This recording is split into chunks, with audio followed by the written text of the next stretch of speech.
Good morning to everyone. In this lecture, EC8652 Wireless Communication, the Unit 2 Cellular Architectures.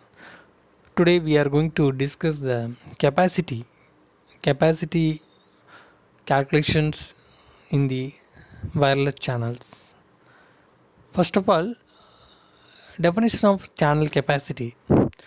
The channel capacity is a radio capacity, the maximum number of channels or user that can be provided in a fixed frequency band.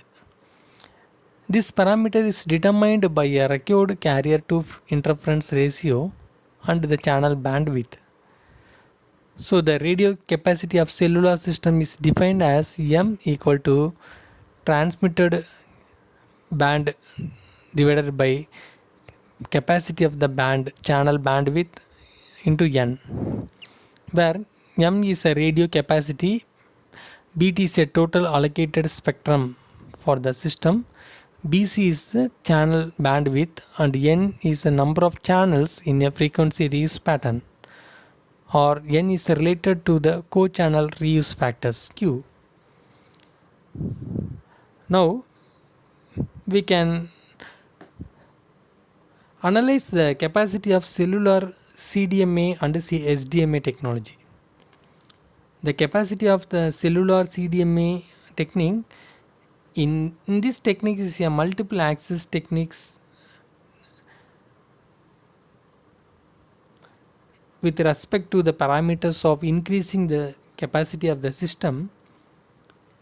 The capacity of cellular CDMA can be increased by primary functions, that is a increase in capacity of cellular CDMA system is equal to reducing the interference noise in the system. So the capacity is nothing but 1 divided by interference of the channels. Thus, to increase the capacity of cellular CDMA, different way as to summarized with utilized the reduce the interference between the large number of user. Thus, there is a decrease in interference. It will produce a linear increase in the CDMA system capacity. Some methods to reduce the interference. Number 1, if link performance of each subscriber increases, then the number of user will get decreases, and it will lead to reduction in the interference, and usage of multi-sector antennas will produce the required spatial isolation among the user. And then third one is applying dimensional antenna lead to reduce the interference by receiving channels from only fraction of user currently available. Using discontinuous transmission.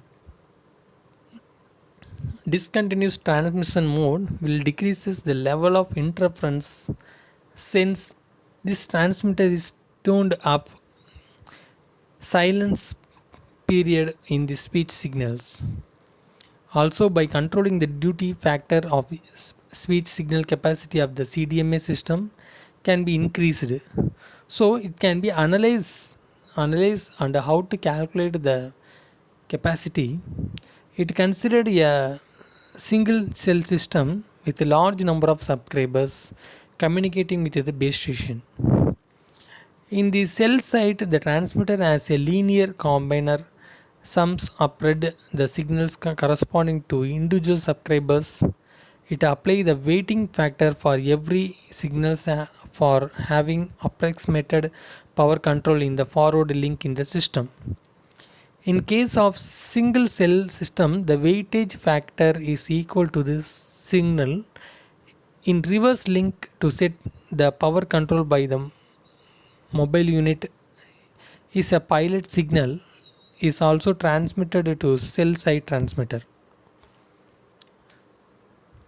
Now the capacity of the cellular CDMA technology, the application of directive antenna considerably improve the performance of reverse link in a single cell CDMA system for simply 3 different base station antenna configurations.